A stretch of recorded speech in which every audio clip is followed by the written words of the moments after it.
Alright, today we're going to be looking at writing equations and writing equations of inequalities. Okay, so write the equation of a line in slope-intercept form. Write your equation on the blank line provided. Okay, so we're going to look at each one of these graphs and you need to be able to write the equation of the line. There's two ways of doing this. So I'm going to show you on number 1, the first method, and then on number 2, I'm going to show you the second method. So number 1, you find the y-intercept, which is -2. So we know it ends at a -2. Then we need to find our slope. So let's go ahead and come up here. We know the slope is positive because it's growing. Positive goes up 1, 2, 2 over 1, 2, 3, 4. 2 over 4, which makes positive 1/2. So let's test it. 1, 1, 2. Yes, it did work.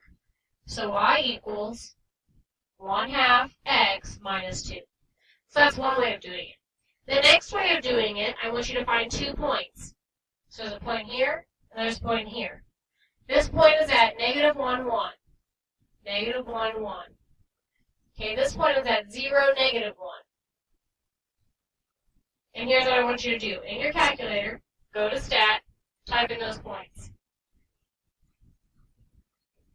We have -1, and then 0 as our x's. And as our y's, we have 1, -1. Okay, so -1, 1, 0, 1. Stat, over to calc, 4, because it is linear, hit enter, y equals -2x minus 1. Okay, so that's how you're going to do all of these problems.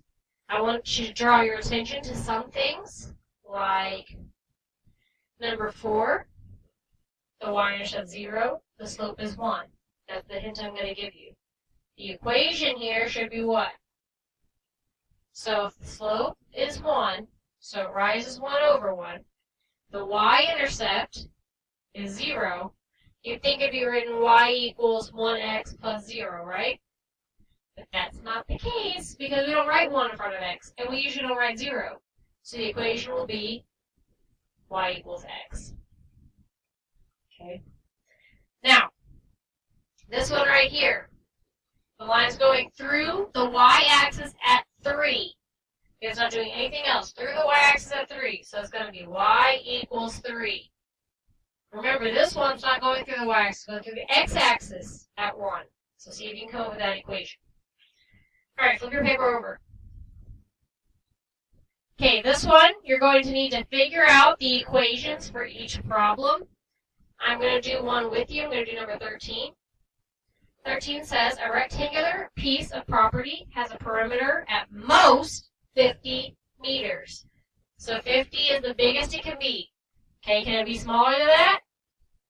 Yes, it can, but it can't be any bigger. Okay. Given L represents the length of the rectangle and W represents the width, select the inequality which represents the situation.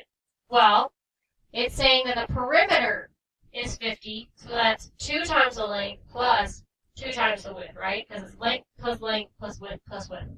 So it's 2L plus 2W is less than or equal to 50. Which one says that? B. Okay, so that's what you're doing on this page.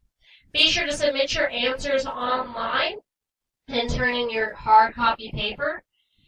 When you're finished, pick up your STAR test, and I want you to do your corrections. Even if you got it right, I still want you to correct the problem and see the method that he uses to solve it, because he usually does more than one.